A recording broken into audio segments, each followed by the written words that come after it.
सबसे पहली मुश्किल तो यही है कि टेरेन बहुत मुश्किल है और बड़ा अनप्रेडिक्टेबल है, क्योंकि नया टेरेन है। देखिए, जितने पहाड़ पुराने होते जाते हैं वो उतने मजबूत होते जाते हैं, और जहां पर फिलहाल हमारी मौजूदगी है ये बिल्कुल हिमालयन रेंज है। जैसे हम बता रहे हैं कि कभी ऐसा हाथ में पत्थर आता है कि वो हाथ से 4 टुकड़ों में टूट जाए, कभी ऐसा आता है कि बड़ी बड़ी मशीनें फेल हो जाए। तो यही समझना सबसे बड़ा चैलेंज है फिलहाल एक्सपर्ट्स के लिए। आप देखें, मैं आपको यहाँ से तस्वीरों में दिखाऊं तो एक तस्वीर तो सीधे यहीं पर सामने आ जा रही है कि बड़े पत्थर नजर आ रहे हैं, उसके ठीक बगल में मिट्टी जैसा पहाड़ दिख रहा है। यही सबसे बड़ा चैलेंज है, क्योंकि संरचना पूरी तरीके से क्लियर नहीं है, और इसीलिए अलग अलग इंस्ट्रूमेंट से पहले ये जांचा जा रहा है कि अब इसके नीचे क्या है, इसके आगे क्या कोई ऑब्स्टिकल है, ड्रिलिंग मशीन क्यों खराब हो रही है, क्या कोई बड़ी चट्टान सामने आ गई है। ये तमाम चीजें हैं जो मुख्य तौर पर चैलेंजेस हैं। जो टेरेन है हिमालय का, ये सबसे बड़ा चैलेंज है। लेकिन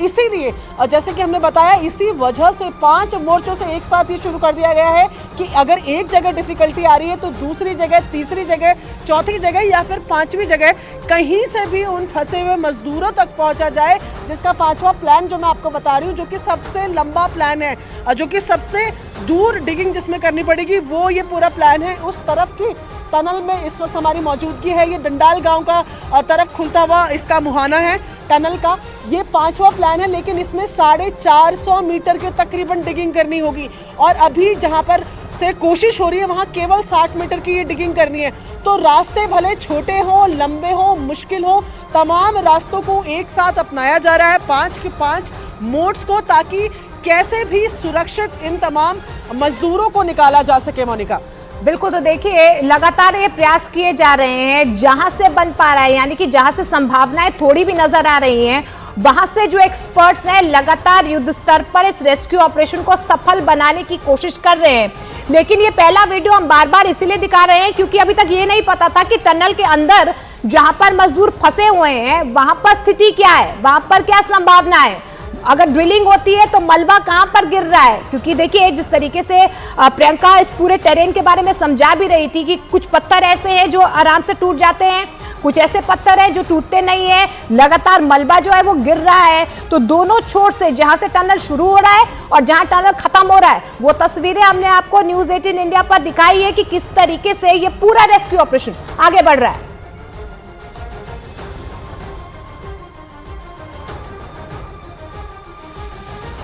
और इस वक्त सबसे बड़ी खबर हम अपने दर्शकों को ये बता दें कि जो मजदूर फंसे हुए हैं उनको रेस्क्यू करने के लिए युद्ध स्तर पे जो तैयारियां चल रही है उसकी सबसे पहले तस्वीर दिखाएंगे। तस्वीर इस वक्त आपको दिखाएंगे। यहाँ देखिए तकरीबन हजारों की संख्या में तमाम टीमें, एक्सपर्ट्स टीमें जो है, जो सिर्फ भारत की नहीं है बल्कि विदेशों से भी टीमें बुलाई गई है, जो उन मजदूरों को अभी जिंदा रखने में, उनके सर्वाइवल के लिए कोशिश की जाए, और फिर जो पाइप के सहारे वहां के पूरे लोकेशन, वहां के पूरे मूवमेंट को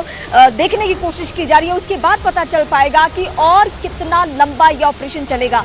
10वां दिन है आज, और 10वें दिन की सबसे बड़ी राहत की खबर यह है कि राहत की खबर में हमें जो सबसे पहले तस्वीर दिखाई पड़ी है जिसमें मजदूर सुरक्षित नजर आ रहे हैं, यानी बीते 10 दिन का जो ऑपरेशन है, जो उनके सर्वाइवल के लिए कोशिशें की जा रही थी, वो सब कारगर साबित हुई है। और जो दूसरे देशों से भी मदद मांगी गई, दूसरे देशों की एक्सपर्ट टीमें, एक्सपर्ट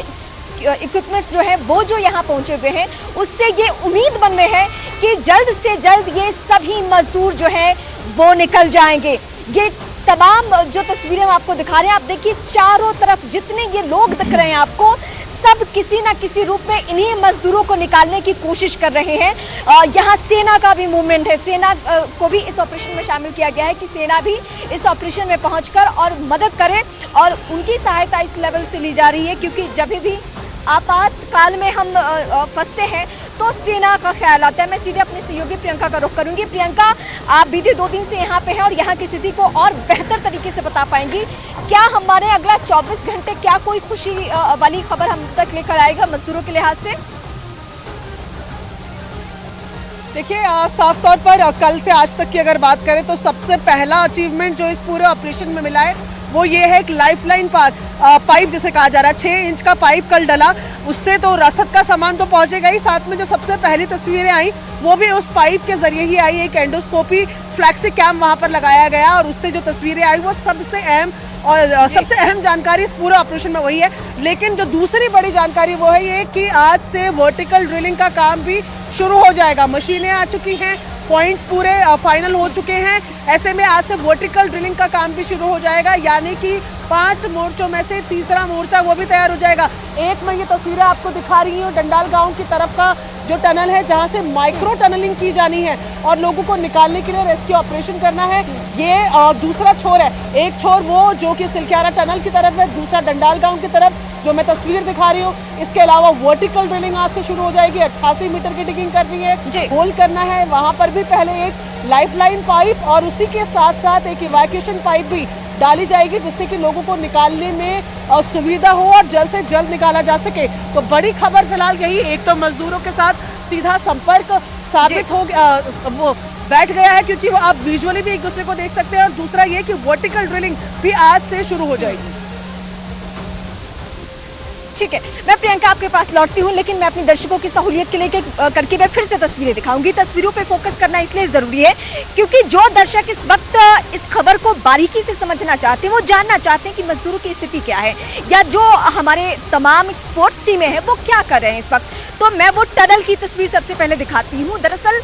ये जो पूरा एरिया है वो 4 धाम में से ही आता है, और 4 धाम के यात्रा के दौरान कभी कोई रुकावट ना हो, कहीं कोई परेशानी ना हो, इसके लिए इस टनल का निर्माण हो रहा था कि ऑल वेदर में इसका उपयोग हो सके। लेकिन इसी बीच एक आपात स्थिति, जो कि पहाड़ों के लिहाज से बहुत सामान्य सी बात है, यानी पहाड़ों में जब भी मूवमेंट होता है तो ऐसी छोटी मोटी घटनाएं हो जाती हैं, लेकिन ये बहुत बड़ी घटना इसलिए क्योंकि बीते 10 दिन से मजदूर अंदर फंसे हुए हैं और वहां तक पहुंचना, उनको सुरक्षित बाहर निकालना सबसे बड़ी चुनौती बनी हुई है। ये जो अलग अलग एंगल से तमाम मूवमेंट्स के साथ में जो तस्वीरें आप दर्शकों तक पहुंचा रही हूँ, उसको पहुंचाने का मकसद बिल्कुल साफ है कि आप देखिए कि हमारी जो लोकल पुलिस है, जो सेना के जवान है,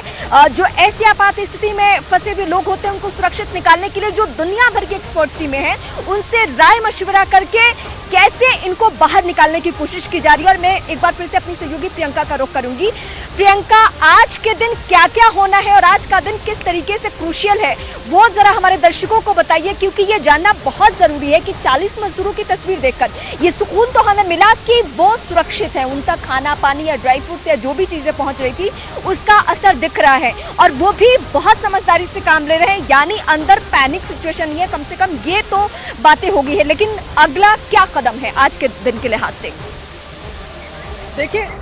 देखिए 10वां दिन है, तो अपने आप में अब ये जिसको कहा जाता है ना टाइम, जो रेस अगेंस्ट टाइम है वो चल रही है। ऐसे में 10वां दिन है, अहम दिन है, लेकिन अगर आज क्या क्या इंपॉर्टेंट हो सकता है तो उसमें जो ऑगरिंग मशीन्स लगी हुई है, जिस छोर पर आप फिलहाल खड़ी है रीमा, वहां पर एक मशीनें हैं जो अंदर की तरफ गई हैं और जिनको ड्रिलिंग का काम शुरू करना है। एक मोटा पाइप जो है, जिससे 9 इंच की डायमीटर का एक पाइप है, जिसको अंदर करने की कोशिश करनी है, जिससे लोगों को बाहर निकालना है। 60 मीटर का मलबा है, 22 मीटर तक वो पाइप जा चुका है, उसको और आगे डालने की कोशिश आज से दोबारा शुरू होगी। ये मशीन जो है अभी रुकी हुई थी क्योंकि भूकंप यहाँ पर आया था, भूकंप के झटकों के बाद आफ्टर शॉक भी आते हैं, इस वजह से काम को रोका गया था, लेकिन आज से वो काम भी शुरू हो रहा है। इसके अलावा दूसरा अहम पड़ाव ये है कि वर्टिकल ड्रिलिंग भी शुरू हो रही है। वर्टिकल ड्रिलिंग से एक दूसरा रास्ता खुल जाएगा लोगों को बाहर निकालने का। एक तरफ तकरीबन 30 मीटर, एक तरफ हाँ तकरीबन 30 से 40 मीटर की जो ड्रिलिंग है वो बाकी है। एक सवाल मुझे आपसे ये जानना था, आज सुबह सुबह ये खबर आई कि वाईफाई कनेक्ट किया जा रहा है, अंदर मोबाइल फोन भेजे जा रहे हैं जिससे संपर्क साधा जा सके, यानी उन मजदूरों से भी पूछा जा सके, उन श्रमिकों से भी पूछा जा सके कि वहां से क्या कुछ हो सकता है, क्योंकि ऐसा नहीं है कि वो सामान्य मजदूर है, वो अगर इस सुरंग के निर्माण में लगे हुए हैं तो उनको भी इस एरिया के बारे में बहुत बेहतर तरीके से पता है। तो ये वाईफाई और मोबाइल को लेकर ये कहां तक मामला पहुंचा है? देखिए जो पाइप थी, जो 6 इंच की लाइफलाइन पाइप है, वही मुख्य पाइप है। चार्जर्स उनको देने का, रेडियो सेट उनको देने की बात की जा रही थी, जो कि खाने के बाद भेजने की बात थी, उस पर भी क्लैरिटी आएगी। लेकिन ऑप्टिकल फाइबर भी लगाया जा रहा है, इंटरनेट कनेक्शन के लिए भी वहाँ पर बात की जा रही है, ताकि मजदूर जो है वो एक्सपर्ट्स की भी मदद कर पाएँ, क्योंकि जो वीडियो सामने आई है अंदर की, उस पर एक्सपर्ट्स मजदूरों से पूछ रहे हैं कि ये कैमरे की तरफ, कैमरे को उस तरफ मुड़ाओ, कैविटी दिखाओ कितनी है, मलबा कितना गिरा हुआ है वो दिखाइए, जगह दिखाइए, लाइंस दिखाइए। तो जब ये इंटरनेट कनेक्शन आ जाएगा तो दोनों एक्सपर्ट्स के लिए भी और घर वालों के लिए भी विजुअली उनसे बात करना आसान होगा और जगहों को एक्सपर्ट जो है वो बेहतर तरीके से समझ सकेंगे कि आगे किस तरीके की प्लानिंग करनी है। इसलिए एक ऑप्टिकल फाइबर भी वहां तक पहुंचाया जा रहा है और इसके अलावा फोन्स क्योंकि वो इस्तेमाल कर रहे हैं ताकि घर वालों से बातचीत हो पाए, वो उसके लिए चार्जेस की भी सुविधा उनको दी जा रही है। जी रीमा।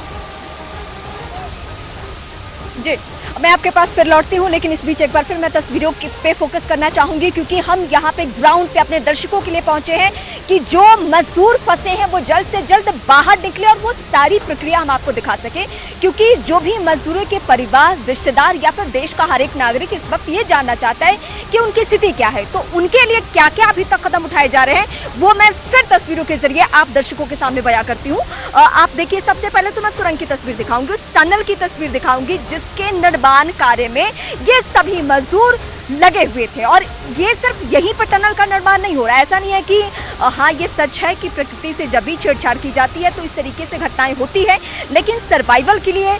या फिर ऑल वेदर में यहाँ पे मूवमेंट हो सके, लोग आ जा सके, क्योंकि पूरा उत्तराखंड है, अगर मैं कहूँ कि ये पर्यटन पे निर्भर करता है तो इसमें कोई दो राय नहीं है। और इसको लिहाज में रख के, इसको ध्यान में रख के इस टनल का निर्माण हो रहा था, लेकिन एक आपदा की वजह से इस वक्त सबके चेहरे पर शिकन देखने को मिल रहा है। हालांकि धीरे धीरे जैसे जैसे सफलता मिल रही है वैसे वैसे उम्मीद बढ़ती जा रही है। अभी भी मैं जब आपको तस्वीरें दिखा रही हूँ तो एक साउंड आप सुन पा रहे होंगे, यानी जिस पाइप का जिक्र प्रियंका कर रही थी, जिन टीमों का जिक्र प्रियंका मेरी सहयोगी कर रही थी, वो किस तरीके से मूवमेंट कर रहे हैं, वो कैसे काम कर रहे हैं और बहुत सावधानी से कर रहे हैं, क्योंकि अंदर और मलबा आ जाए, अंदर और कुछ वहां पे धंसना शुरू हो जाए तो बहुत चुनौतियां सामने आ जानी है और बहुत बड़ी परेशानी हो जानी है। आप दर्शकों को ऐसा लग रहा होगा कि 10 दिन कैसे हो गए, 10 दिन में कुछ सफलता क्यों नहीं हाथ लगी, क्योंकि ये एरिया ऐसा है, ये आप देखिए एक पहाड़ नुमा पूरा, और इसके बीच से हम टनल निर्माण कर रहे हैं, तो चुनौतियों का सामना तो करना पड़ेगा ही, क्योंकि ये इलाका उस तरीके से है और यहाँ तक पहुँचना भी अपने आप में बहुत बड़ी चुनौती है। मैं फिर अपनी सहयोगी प्रियंका का रुख करूंगी। प्रियंका, सवाल बहुत सारे हैं, लेकिन हर कोई इस